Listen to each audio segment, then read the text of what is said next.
नमस्कार दोस्तों, स्वागत है आपका अपने YouTube channel bio hub by Virendra sir पर। दोस्तों, हमारे 18 लेसन कंप्लीट हो चुके हैं। आज 19वां लेसन स्टार्ट करते हैं। जो साथी नए जुड़े हैं वे हमारे YouTube चैनल को लाइक, शेयर एवं सब्सक्राइब अवश्य करें। लेसन नंबर 19 हमारा है प्रतिपालनीय कृषि यानी सस्टेनेबल एग्रीकल्चर। अब हम बात करें शब्द सस्टेनेबल की।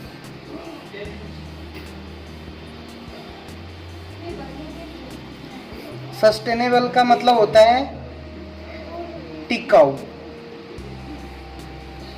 टिकाऊ या सहारा प्रदान करने वाला, सहारा प्रदान करने वाला, या फिर इसको अपन बोल देते हैं प्रतिपालनीय, अनुवाही। ये सभी इसी के पर्यायवाची हैं, अनुवाही। और एग्रीकल्चर का मतलब होता है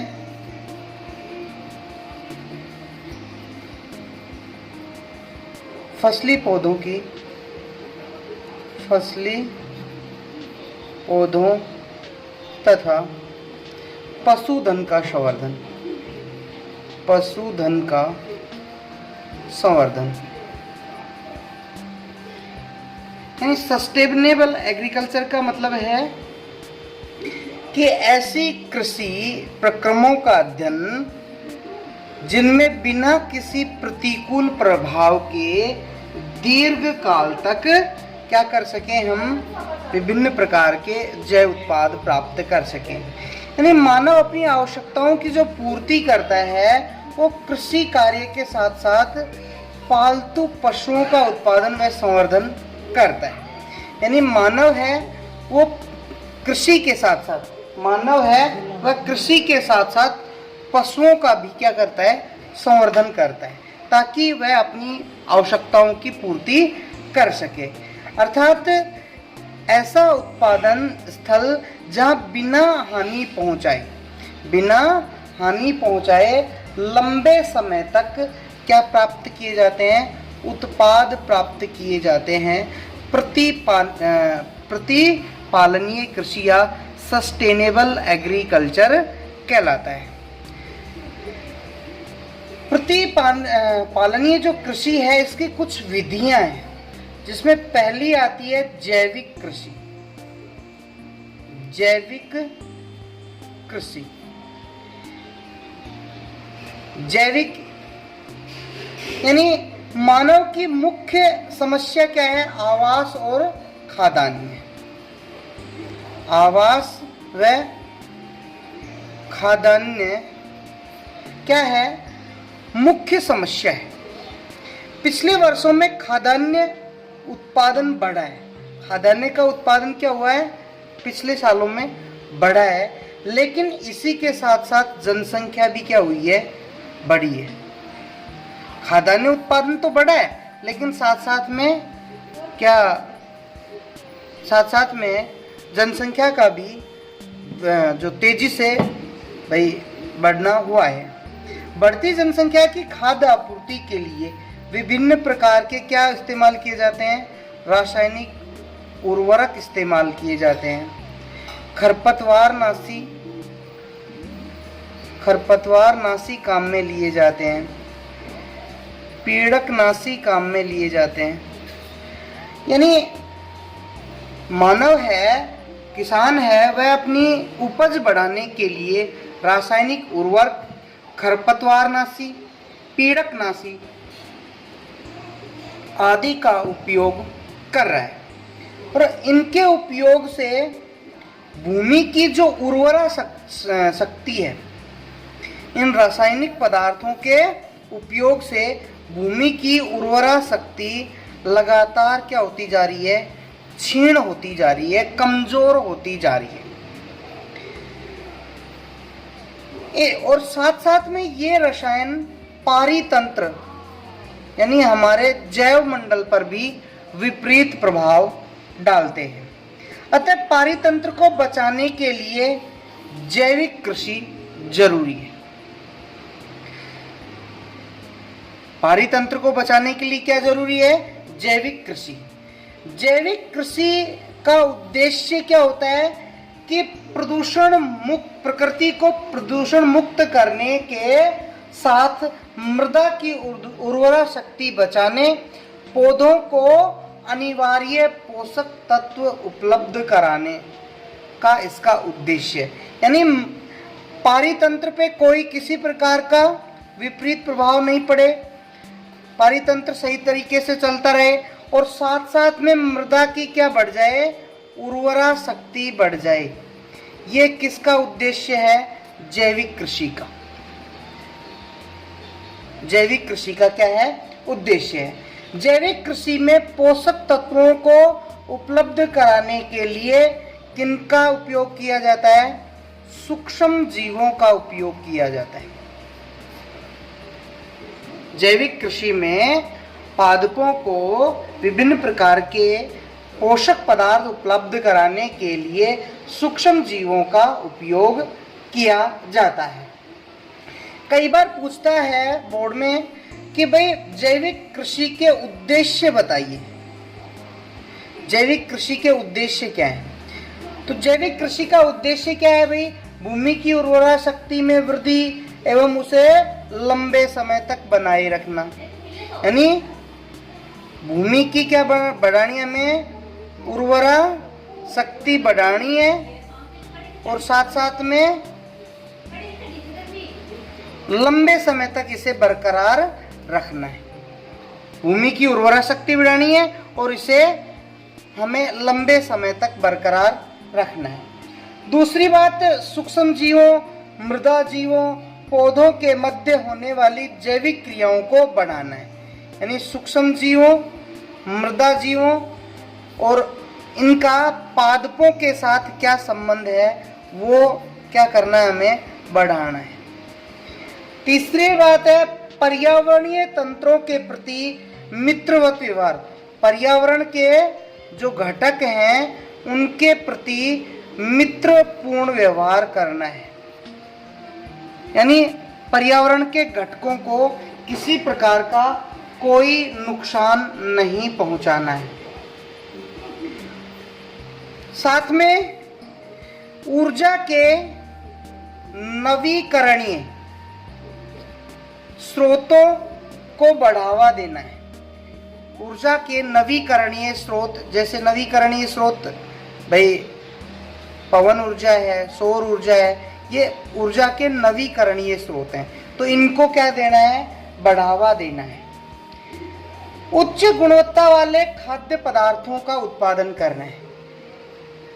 उच्च गुणवत्ता वाले खाद्य पदार्थ उत्पादित करना। नवीन कृषि के कारण उत्पन्न प्रदूषण को समाप्त करना। यानी अगर मान लो कहीं जंगल को काट करके कृषि कार्य किया जा रहा है तो उसकी वजह से जो प्रदूषण हो रहा है उसे समाप्त किया जाना, ये जैविक कृषि का उद्देश्य होता है। अब जैविक कृषि के अंतर्गत विभिन्न प्रकार के जो पोषक तत्व हैं वो उपलब्ध कराने के लिए किनका उपयोग करते हैं अपन? सूक्ष्म जीवों को। तो इन सूक्ष्म जीवों को हम क्या बोलते हैं? जैव उर्वरक बोलते हैं। ये प्रश्न पूछता है जैव उर्वरक किसे कहते हैं? तो वे सूक्ष्म जीव जो भूमि की उर्वरा शक्ति को बढ़ाने में सहायक होते हैं। यानी वे सूक्ष्म जीव जो भूमि की उर्वरा शक्ति को बढ़ाते हैं, क्या कहलाते हैं? जैव उर्वरक कहलाते हैं। क्या कहलाते हैं? जैव उर्वरक कहलाते हैं। ये उर्वरता को बढ़ाने के साथ साथ खनिजीकरण की क्रिया को भी तेज करते हैं। साथ साथ में उर्वरा शक्ति को भी बढ़ाएंगे और खनिजीकरण, जिसे मिनरलाइजेशन कहते हैं, खनिजीकरण की क्रिया को भी बढ़ाते हैं। खनिजीकरण किसे कहते हैं? जैसे कोई जटिल खनिज पदार्थ है उसको सूक्ष्म जीव क्या कर देते हैं? सरल एवं अवशोषण योग्य सरल कार्बनिक पदार्थ में अपघटित कर देते हैं। इस क्रिया को मिनरलाइजेशन या खनिजीकरण कहते हैं।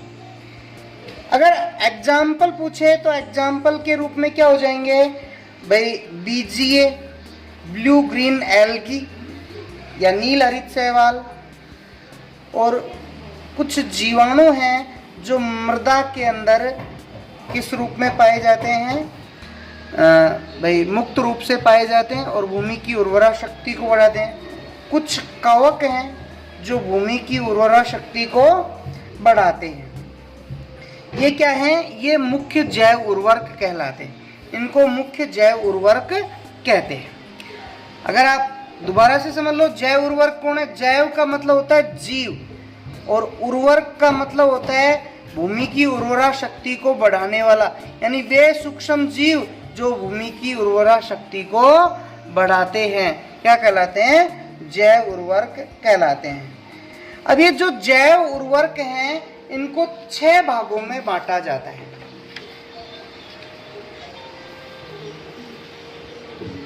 ये जैव उर्वरक हैं 6 भागों में बांटे जाते हैं।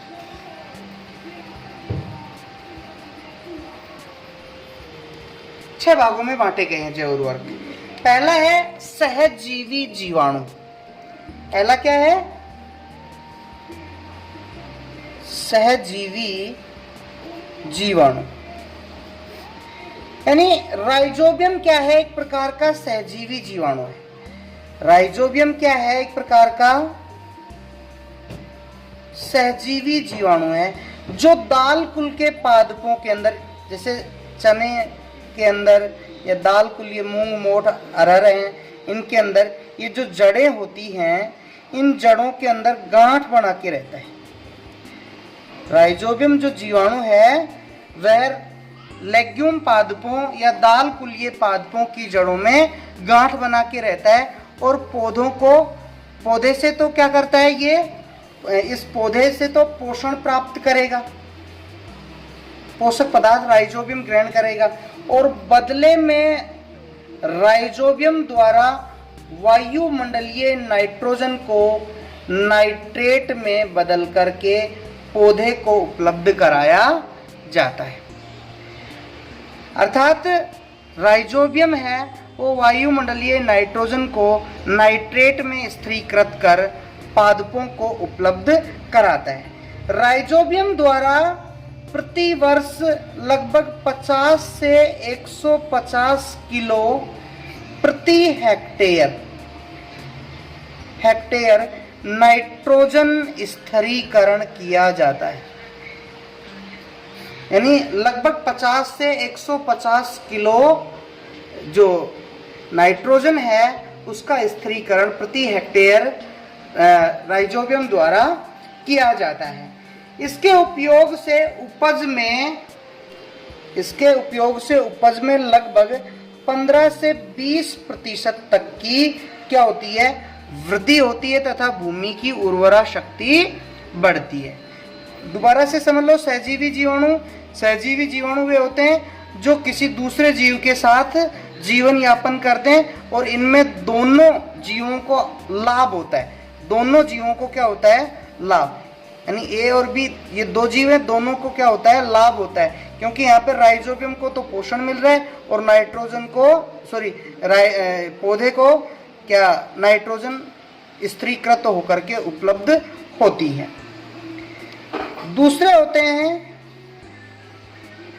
असहजीवी जीवाणु। इसके एग्जाम्पल लें तो जैसे एजेटोबैक्टर,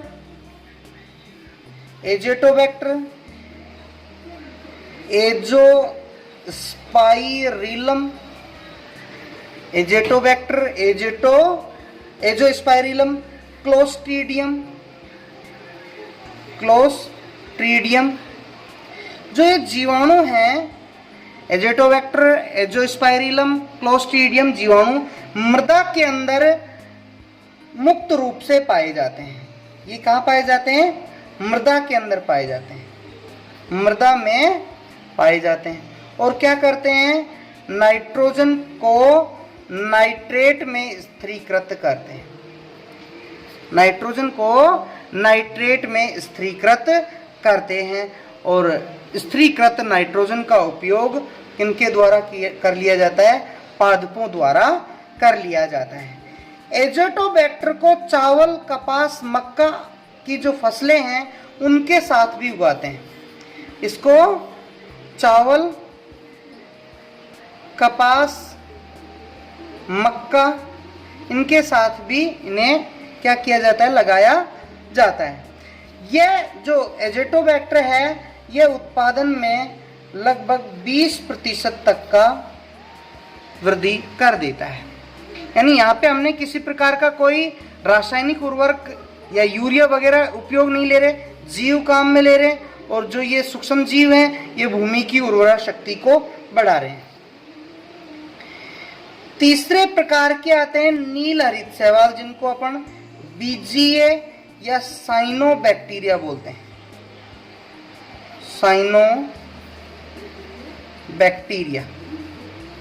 बीजीए या साइनोबैक्टीरिया। जो साइनोबैक्टीरिया हैं ये भी भूमि की उर्वरा शक्ति को बढ़ाते हैं। ये नील हरित शैवालों के हम एग्जाम्पल लें तो एग्जाम्पल में जैसे एनाबीना,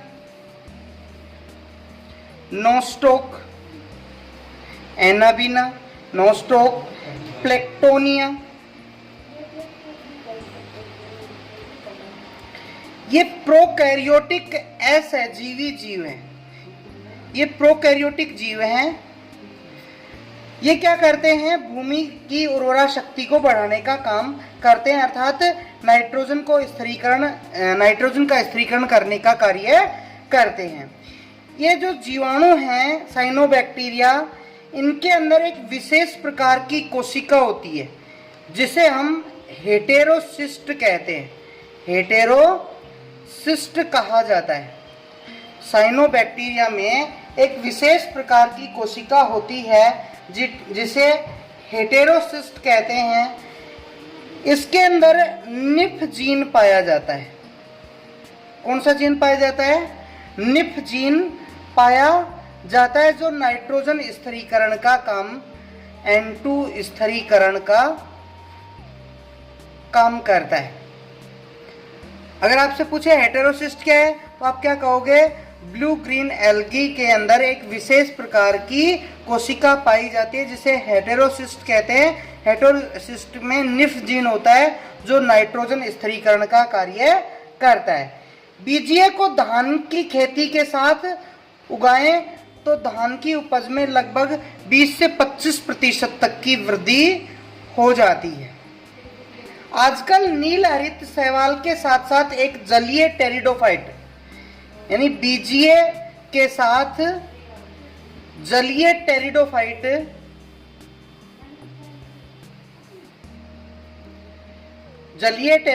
एजोला, ये जल के अंदर उगते हैं। जलीय टेरिडोफाइट एजोला का जैव उर्वरक के रूप में उपयोग किया जाता है। जो ये एजोला है ये एक तैरने वाला फर्न है, तैरने वाला क्या है, फर्न है, टेरिडोफाइट के अंदर आता है ये।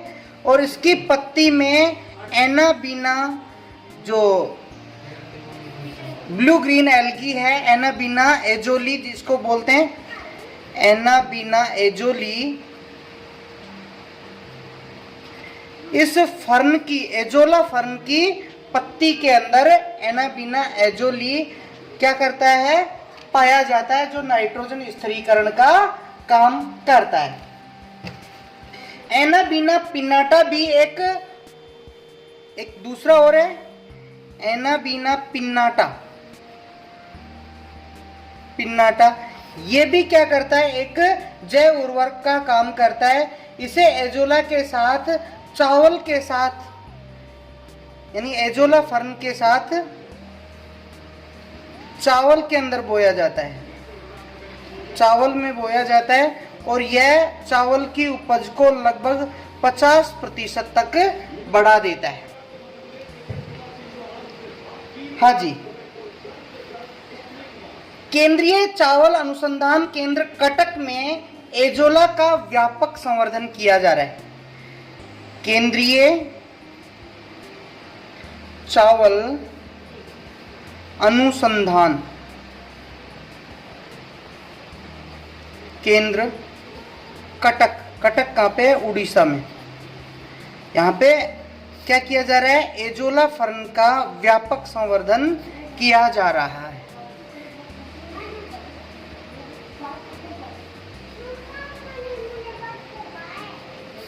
Central rice research institute CRRI, अगर आपसे पूछे तो आप क्या कहोगे? सेंट्रल राइस रिसर्च इंस्टीट्यूट कहाँ पे है?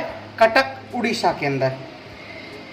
3 प्रकार के हमने जैव उर्वरक पढ़ लिए, सहजीवी जीवाणु, असहजीवी जीवाणु और ब्लू ग्रीन एल्गी।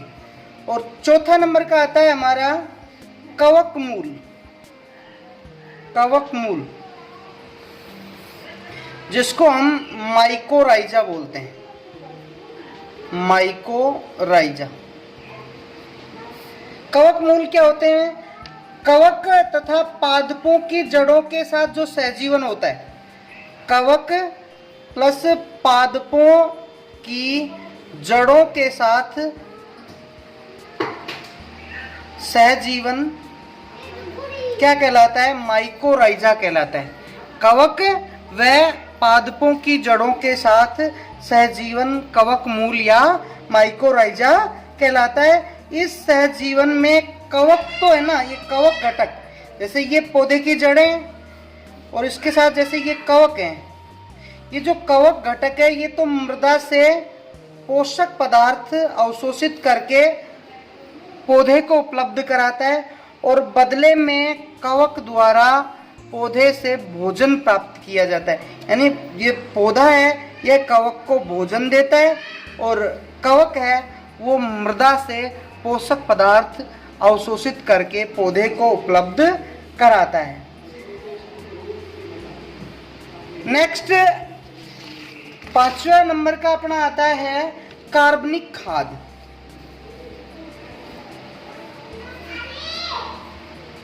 कार्बनिक खाद,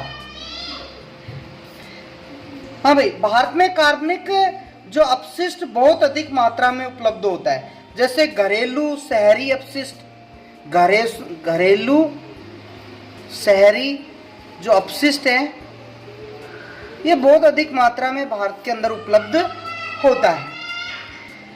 इसके अलावा वाहित मल है, फसलों के अवशेष, फसल अवशेष, पशुओं का मल मूत्र, पशुओं का मल मूत्र एक प्रकार के क्या हैं? ये कार्बनिक अपशिष्ट हैं। कार्बनिक अपशिष्ट हैं। यानी भारत एक कृषि प्रधान देश है और यहाँ पे घरों से, शहरी क्षेत्रों से बहुत से अपशिष्ट पदार्थ निकलते हैं। वाहित मल, फसलों के अवशेष, पशुओं के मलमूत्र, पशुओं की जो हड्डियां वगैरह हैं, ये क्या कहलाती हैं? कार्बनिक अपशिष्ट कहलाते हैं। इनका सूक्ष्म जीवों के द्वारा, इन कार्बनिक अपशिष्टों का क्या किया जाता है? सूक्ष्म जीवों द्वारा अपघटन कराया जाता है। सूक्ष्म जीवों द्वारा क्या कराया जाता है? अपघटन कराया जाता है और अपघटन करा करके कार्बनिक खाद बनाए जाते हैं। क्या बनाए जाते हैं? कार्बनिक खाद बनाए जाते हैं। नेक्स्ट है हमारा फास्फेट विलयनकारी जीवाणु। फास्फेट विलयनकारी जीवाणु यानी कुछ जीवाणु, अगर जैसे हम बात करें Pseudomonas, Pseudomonas, mycobacterium bacillus, mycobacterium bacillus, मृदा के अंदर अप्राप्य अकार्बनिक फास्फेट को ये क्या करते हैं? अप्राप्य कार्बनिक जो फास्फेट है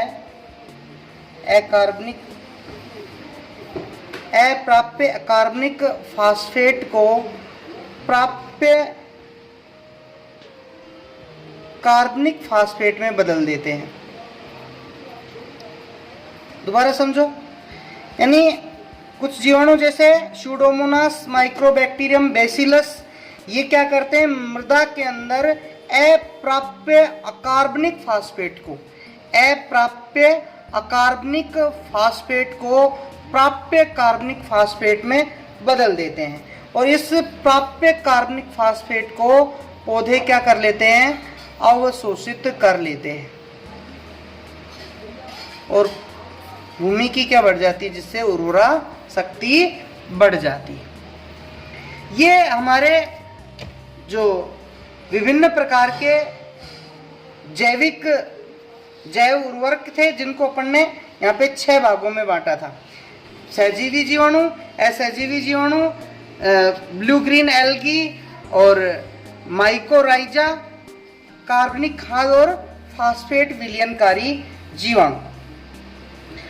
अब कई बार पूछता है जैविक कृषि का आर्थिक और पारिस्थितिकी महत्व क्या है, यानी जैविक कृषि का